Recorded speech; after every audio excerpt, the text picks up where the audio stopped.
राम मंदिर में एक बार फिर हुई हैरान करने वाली घटना। दोस्तों, यह घटना प्राण प्रतिष्ठा से पहले की है, जब चारों तरफ खुशी का माहौल था। वहीं एक ऐसी घटना राम मंदिर के गर्भगृह में हुई जिसे देखकर भारत सरकार के भी रोंगटे खड़े हो गए। राम मंदिर में जब मजदूर काम कर रहे थे, तभी अचानक मंदिर के गर्भगृह में एक भूकंप सा आता है, जिसके बाद सभी लोग डर से जाते हैं कि आखिर यह सब हो क्या रहा है। तभी मंदिर के गर्भगृह की एक दीवार गिरती है, जिसमें एक गुफा का रास्ता होता है। तब वहां ठहरे सभी लोगों के मन में एक भी सवाल चल रहा होता है कि आखिर यह गुफा यहां आई तो आई कहां से। फिर वहां के लोगों ने इस घटना की जानकारी भारत सरकार को दी, जिसके बाद भारत सरकार ने इसके लिए नासा के वैज्ञानिकों को सूचित किया कि मंदिर के गर्भगृह में अचानक एक गुफा का निर्माण हो गया है। दोस्तों, ये घटना उस समय की है जब देश भर में राम लल्ला के आने का जश्न मनाया जा रहा था और चारों तरफ राम नाम की गूंज थी। राम मंदिर बनने से न सिर्फ सनातन धर्म की जीत हुई, बल्कि यह अयोध्या नगरी की उन्नति का भी एक स्रोत बना। राम मंदिर में लोगों ने बहुत बढ़ चढ़कर हिस्सा लिया और इसी के साथ राम लल्ला की प्राण प्रतिष्ठा 22 जनवरी को कर दी गई। अब दोस्तों, होता यह है कि जब नासा की टीम अपने सभी इंस्ट्रूमेंट्स के साथ अयोध्या आती हैं, तो उन्हें रास्ते में भी एक चमत्कार देखने को मिलता है। दरअसल जैसे ही वह अयोध्या नगरी में प्रवेश करते हैं, उसके बाद तेज तेज हवाएं चलने लगती हैं और चारों तरफ घने बादल छा जाते हैं, जिसे देखकर बस में बैठे सभी नासा के वैज्ञानिक हैरान होते हैं कि ये सब हो क्या रहा है। तभी ड्राइवर की एक गलती के कारण बस में कुछ दिक्कत होती है, जिसके कारण बस गिरने से बच जाती है। तब उनमें से एक वैज्ञानिक देखता है कि किसी बंदर ने उनकी बस के एक टायर को पकड़ रखा है, और इस नजरें को देखने के बाद सभी को लगता है कि महाबली हनुमान उनके साथ ही चल रहे हैं। फिर सभी लोग अयोध्या में पहुंच जाते हैं। दोस्तों, वीडियो आगे बढ़ाने से पहले अगर आप भी श्री राम के सच्चे भक्त हैं तो वीडियो को लाइक करें और चैनल को सब्सक्राइब करें।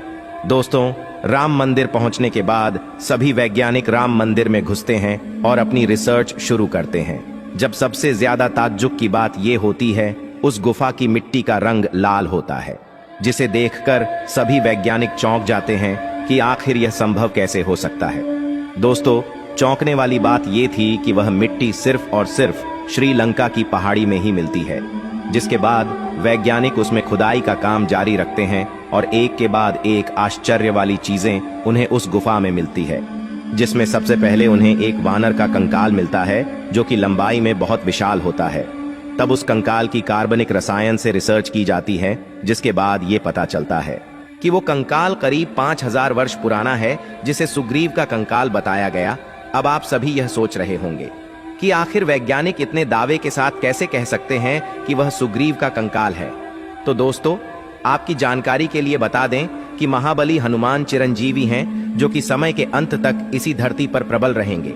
अब एक सवाल और उठता है कि आखिर सुग्रीव का कंकाल इस गुफा में कहां से आया, क्योंकि जब प्रभु श्री राम ने जल समाधि ली, उस समय सभी लोग भी प्रभु श्री राम के साथ जाने के लिए कहते हैं और श्री राम सुग्रीव से कहते हैं कि आप अपना राजपाट संभालें, और अंत में सुग्रीव भी इसी सरयू नदी में जल समाधि ले लेते हैं। तो हो सकता है कि आंतरिक मार्ग से उनका कंकाल इस गुफा में आ गया हो। फिर दोस्तों, इसके बाद नासा टीम उस गुफा की ओर ज्यादा गहराई में जाती है, जहां उन्हें एक बहुत विशाल राम लल्ला की मूर्ति मिलती है, जो कि बिल्कुल हूबहू राम लल्ला से मिलती जुलती है। फिर उस मूर्ति को भी कार्बन विधि द्वारा देखा जाता है कि वह कितने वर्ष पुरानी है, जिसमें पता चलता है कि वह विक्रमादित्य के काल की है, जब राजा ने इस मंदिर का अपने राज में पुनः निर्माण करवाया था। दोस्तों, राम मंदिर प्राचीन काल से ही विवादित मुद्दा है, क्योंकि इस भूमि पर कई बार मंदिर निर्माण किया गया और फिर मुस्लिम पक्ष द्वारा तुड़वा दिया गया। लेकिन दोस्तों, ये मूर्ति इस गुफा में आई तो आई कहां से, इस बारे में कोई खास जानकारी नहीं मिलती। इसी तरह से गुफा में आगे बढ़ते बढ़ते वैज्ञानिक लगभग बिहार के सीतामढ़ी के पास पहुंच जाते हैं, जहां उन्हें एक विशाल सोने का टूटा हुआ धनुष मिलता है, जिसे रामायण काल का बताया गया, और यह भी रिसर्च किया गया कि वो धनुष वही है जो कि श्री राम ने सीता स्वयंवर में तोड़ा था। दोस्तों, यह धनुष बहुत ही विशालकाय था, जो कि बिल्कुल शुद्ध सोने से बना हुआ था। ये सभी इस बात का प्रमाण है कि रामायण कोई काल्पनिक कहानी नहीं है, बल्कि एक सच्ची घटना है, जो कि हमें समाज के आचरण के बारे में ज्ञान देती है। इसलिए यदि आपने अभी तक कमेंट में जय श्री राम नहीं लिखा है तो जल्दी लिखें। दोस्तों, इस गुफा में नासा वैज्ञानिक जितनी गहराई में जा रहे थे, तब सभी के मन में एक डर भी था कि कहीं ये गुफा बंद न हो जाए। लेकिन फिर भी प्रभु श्री राम का नाम लेते हुए सभी आगे बढ़ते जाते हैं और उन्हें पॉजिटिव एनर्जी देने के लिए एक बंदर भी उनके साथ आगे आगे चलता है, जो कि कहीं ना कहीं महाबली हनुमान का ही रूप था।